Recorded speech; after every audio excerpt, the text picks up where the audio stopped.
ગુજરાતમાં ફરી એકવાર માવઠું મચાવશે ભૂક્કા, તોફાની પવનોની તીવ્રતા અને ભર ઉનાળા દરમિયાન ભયંકર ગરમીની વચ્ચે હવે પછી માવઠાના નવા સંકટને લઈને નવી આગાહી કરવામાં આવી રહી છે। જી હા દર્શક મિત્રો, ઉત્તરીય ભારતના ક્ષેત્રમાં પાકિસ્તાન, રાજસ્થાન, અફઘાનિસ્તાન, ઈરાન અને ઓમાનના તટીય ક્ષેત્રમાં વેસ્ટર્ન ડિસ્ટર્બન્સ સક્રિય બનીને દિશા બદલીને આગળ વધતી હોય તેમ ગુજરાતના વિસ્તારો તરફ ગતિઓ કરતી જોવા મળી રહી છે।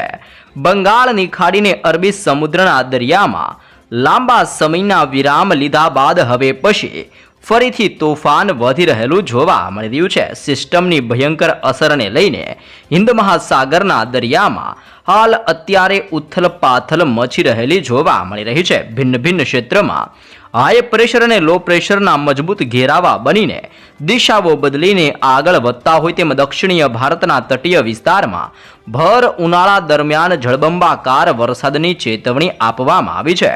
ગુજરાતના અનેક વિસ્તારોની અંદર ફરીથી પલટાવ સાથે હવે પછી વાદળોના ભયંકર ઝુંડ મંડરાવાની આગાહીઓ કરવામાં આવી રહી છે। તમે અહીંયા લાઈવ સેટેલાઇટ વ્યૂ ઉપરથી પણ જોઈ શકો છો, જેમાં હવે પછી ગુજરાતની અંદર ઉત્તરીય ગુજરાતના ક્ષેત્ર અને કચ્છના વિસ્તારની સાથે સાથે દક્ષિણ ગુજરાત અને ઉત્તરીય સૌરાષ્ટ્રના વિસ્તારમાં ફરી એકવાર વાદળોનું ઝુંડ મંડરાતું જોવા મળવાનું છે। આમ ગુજરાતના સંપૂર્ણ ક્ષેત્રની અંદર ભર ઉનાળા દરમિયાન હવે પછી માવઠાના નવા રાઉન્ડને લઈને તાજી આગાહીઓ કરવામાં આવી રહી છે, જેમાં ખાસ કરીને સિસ્ટમની બદલાઈ રહેલી દિશાને જોતા ગુજરાત રાજ્યની અંદર 28 તારીખથી ભારે માવઠાનું સંકટ ટોળાતું જોવા મળવાનું છે। એ પહેલા આગામી 3 દિવસ સુધી ગુજરાતની અંદર માહોલ સક્રિય બનતો હોય તેમ અત્યારથી જ વાદળોના હળવા ઝુંડ ગુજરાતમાં ઘેરાતા જોવા મળવાના છે। અત્યારે તમે જોઈ શકો છો, પાકિસ્તાનના વિસ્તારમાંથી આગળ વધતી હાઈ પ્રેશરની સિસ્ટમની અસરને લઈને ઉત્તરીય ગુજરાતનો ક્ષેત્ર અને કચ્છના સંપૂર્ણ હવામાનમાં ઓચિંતાનો મોટો પલટાવ આવી રહ્યો છે। સિસ્ટમની વધી રહેલી ગતિવિધિને લઈને કચ્છના તમામ ક્ષેત્ર, મધ્ય ગુજરાત અને ઉત્તરીય ગુજરાતના વિસ્તારમાંથી અત્યારે વરસાદીય સિસ્ટમના સ્ટ્રફ લાઇનના ભયંકર પટ્ટાઓ પસાર થઈને પોતાની અસરો દર્શાવી રહેલા જોવા મળી રહ્યા છે।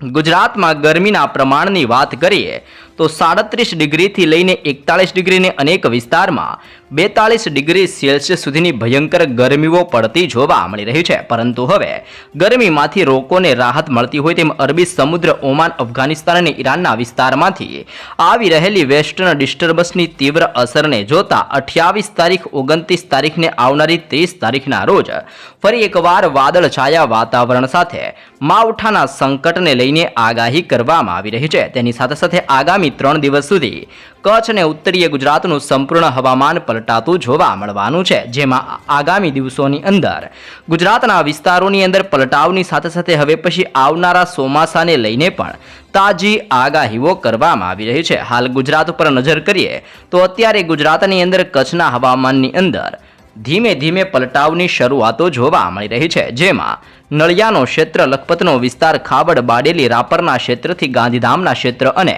માંડવીના દરિયાઈ કાંઠાના વિસ્તારમાં સતત જોર વધતું હોય તેમ અત્યારે કચ્છના તમામે તમામ પંથકની અંદર મોટા પલટાવ સાથે સિસ્ટમની ભયંકર ગતિવિધિઓ સક્રિય બનીને જોર દર્શાવી રહેલી જોવા મળી રહી છે। ઉત્તર ગુજરાતના તમામ વિસ્તારોની અંદર હલચલ વધી રહેલી જોવા મળી રહી છે, જેમાં રાધનપુર, મહેસાણા, હિંમતનગર, ખેડબ્રહ્મા, પાલનપુર અને થરાદના વિસ્તારની અંદર પલટાવ આવતો હોય તેમ ઉત્તર ગુજરાતની અંદર રાજસ્થાનના વિસ્તારમાંથી આગળ વધતી સિસ્ટમની સ્ટ્રફ લાઇન ઉદયપુરના વિસ્તારથી પાલનપુરના ક્ષેત્રની અંદર બનાસકાંઠા, સાબરકાંઠા, અરવલ્લી, પાટણ, મહેસાણા અને ગાંધીનગરના વિસ્તારમાં પોતાનું જોર દર્શાવી રહી છે। મધ્ય ગુજરાતની અંદર અહેમદાબાદના વિસ્તારમાં ડબલ ઋતુનો અહેસાસ થઈ રહ્યો છે, જેમાં બપોર દરમિયાન ભયંકર ગરમી અને સાંજને વહેલી સવાર હળવી ઠંડી સાથે વાદળોના હળવા ઝુંડ મંડરાતા હોય તેમાં મધ્ય ગુજરાતની અંદર અહેમદાબાદ, લુણાવાડા, ખેડા અને મહીસાગરના ક્ષેત્રની અંદર પણ ડબલ ઋતુનો અહેસાસ થતો જોવા મળી રહ્યો છે। આ બધાની વચ્ચે જેમ જેમ સિસ્ટમનું જોર હજી પણ વધશે તેમ તેમ ધોળકા, તારાપુર, આનંદ, ડાકોરના ક્ષેત્રથી બોરસદ, સાપાનેરના ક્ષેત્રથી ગોધરા, પીપલોદના વિસ્તારથી છોટા ઉદેપુરના વિસ્તારની અંદર અને વડોદરાના સંપૂર્ણ વિસ્તારોની અંદર પલટાવ આવતા હોય તેમ મધ્ય ગુજરાતના વિસ્તારોની અંદર એક સાથે ડબલ ઋતુના અહેસાસને લઈને નવી તાજી લેટેસ્ટ આગાહી કરવામાં આવી રહી છે।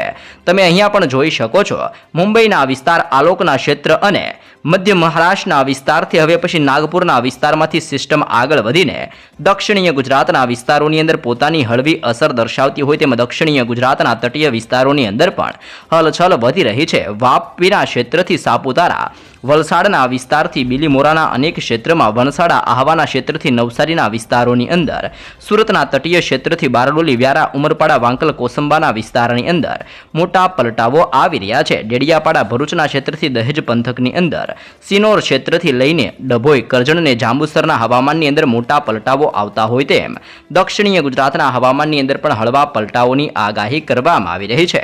સૌરાષ્ટ્રનું સંપૂર્ણ હવામાન પલટાતું હોય તેમ ચારેય દિશાઓમાંથી ફૂંકાતા પવનો હવે પછી સૌરાષ્ટ્રના વિસ્તારમાં અસરો દર્શાવી રહ્યા છે, જેને લઈને દરિયાઈ કાંઠાની અંદર જામનગર, સલાયા, દ્વારકા અને મોરબી અને સુરેન્દ્રનગરના વિસ્તારોની અંદર બપોર દરમિયાન ગરમી તો વહેલી સવાર અને સાંજ દરમિયાન ધીમે ધીમે વાદળો ઘેરાતા હોય તેમ આ વિસ્તારોમાં વાદળછાયું વાતાવરણ સક્રિય બનવાની આગાહી કરવામાં આવી છે. રાજકોટ, ગોંડલ, જસદણ, બોટાદ, ભાવનગર, અલંગ, અમરેલી, જૂનાગઢ, પોરબંદર, ભાનવડના ક્ષેત્રથી લઈને હવે પછી વેરાવળ, ગીર સોમનાથના વિસ્તારમાં, મહુવાના વિસ્તારોની અંદર પણ મોટા પલટાવ આવતા હોય તેમ અરબી સમુદ્રના આ તોફાની પવનો સીધા જ ગુજરાતના વિસ્તારોની અંદર ત્રાટકતા જોવા મળવાના છે. જી હા દર્શક મિત્રો, ફરી એકવાર 28 તારીખથી ગુજરાતની અંદર ચોમાસાનું જોર વધતું જોવા મળવાનું છે, જેમાં ખાસ કરીને 25 તારીખ, 26 તારીખ, 27 તારીખના રોજ અનેક વિસ્તારોમાં મોટા પલટાઓ સાથે વાદળોના ભયંકર ઝુંડ ઘેરાતા હોય તેમ ગુજરાતની અંદર સિસ્ટમની ગતિવિધિઓ તીવ્ર બનવાની આગાહી કરવામાં આવી છે.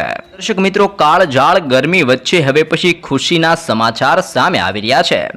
28 એપ્રિલ બાદ કમોસમી વરસાદ અને કરા સાથે વરસાદની કરવામાં આવી રહી છે આગાહી. તો જાણી લેજો કયા વિસ્તારોની અંદર હવામાનની અંદર પલટાવની શક્યતાઓ દર્શાવવામાં આવી રહી છે.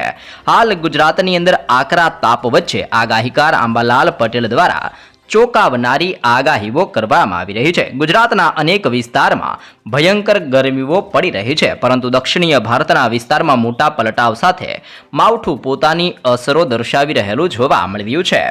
ગુજરાતની અંદર ઉનાળો હવે અસલી મિજાજની અંદર આવી ચૂકેલો જોવા મળી રહ્યો છે. છેલ્લા કેટલાક દિવસથી તાપમાનની અંદર સતત વધારો નોંધાઈ રહ્યો છે, ત્યારે હવે હવામાન વિભાગના નિષ્ણાંત આંબાલાલ પટેલે રાજ્યની અંદર આગામી દિવસોમાં હજુ પણ ગરમીનો પારો ઊંચો જવાની આગાહી કરવામાં આવી છે.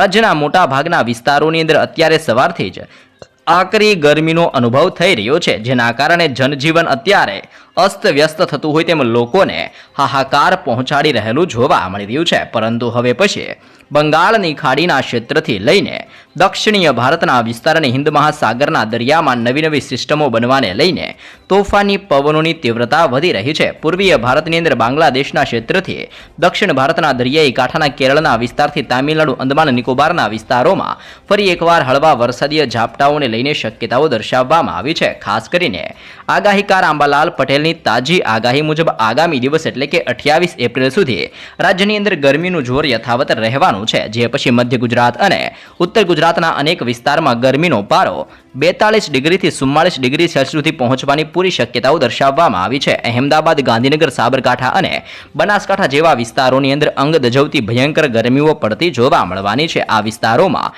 હીટવેવ જેવી સ્થિતિનું નિર્માણ થતું જોવા મળવાનું છે, જેના કારણે આરોગ્ય વિભાગ દ્વારા લોકોને બપોરના સમય દરમિયાન બિનજરૂરી બહાર ન નીકળવા અને પુષ્કળ પ્રમાણની અંદર પ્રવાહીની સાથે એટલે કે પાણી પીવાની પણ તીવ્ર અત્યારે અપીલ કરવામાં આવી રહી છે. જો આપણે વિસ્તારો તરફ નજર કરીએ તો સૌરાષ્ટ્રના વિસ્તારોની અંદર અને કચ્છના વિસ્તારોમાં આકરો તાપ પડી રહ્યો છે. દક્ષિણ ગુજરાતના હવામાનની અંદર પલટાવ સાથે હવે પછી ભેજવાળું હવામાન જોવા મળી રહ્યું છે. માત્ર મધ્ય અને ઉત્તર ગુજરાત નહીં પરંતુ સૌરાષ્ટ્ર અને કચ્છના વિસ્તારોની અંદર પણ ગરમી હવે વધી રહેલી જોવા મળી રહી છે.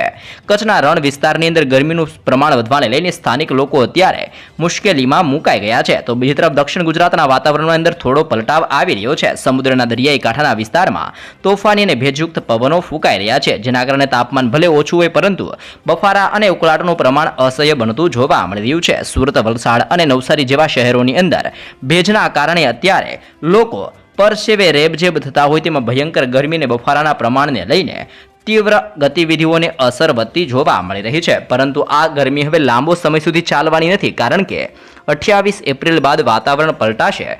પ્રી મોન્સૂન એક્ટિવિટીની ગતિવિધિઓ હવે પછી સક્રિય બનતી જોવા મળવાની છે. કાળઝાળ ગરમી વચ્ચે રાજ્યની અંદર ફરી એકવાર રાહતના સમાચાર સામે આવ્યા છે, જેમાં 28 એપ્રિલ બાદ રાજ્યની અંદર હવામાનની અંદર મોટો પલટાવ આવી શકે છે.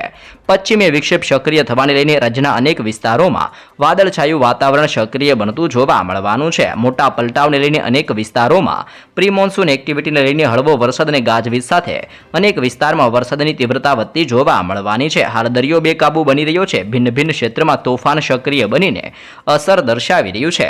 કરા સાથે વરસાદ વરસવાની લઈને શક્યતાઓ દર્શાવવામાં આવી છે, જેના કારણે ખેડૂતોની અંદર પણ ચિંતાનો માહોલ જોવા મળી રહ્યો છે. હવામાન નિષ્ણાત આંબાલાલ પટેલના જણાવ્યા અનુસાર મે મહિનાની શરૂઆતની સાથે કેટલાક વિસ્તારોમાં કરા સાથે વરસાદ પડવાની શક્યતાઓ દર્શાવવામાં આવી છે. જો કે આ પ્રકારે વરસાદ એટલે કે માવઠું થાય તો ખેતીના પાકોને પુષ્કળ નુકસાન થવાની ભીતિ અત્યારે ખેડૂતોને સતાવી રહી છે. ખાસ કરીને ઉનાળુ પાક અને ફળોનો રાજા ગણાતા કેરીના પાકોને પણ આ મોટા પલટાવના કારણે હવે પછી આ કેરીના તૈયાર પાકને પુષ્કળ નુકસાન થવાની ભીતિ અત્યારે સતાવી રહી છે.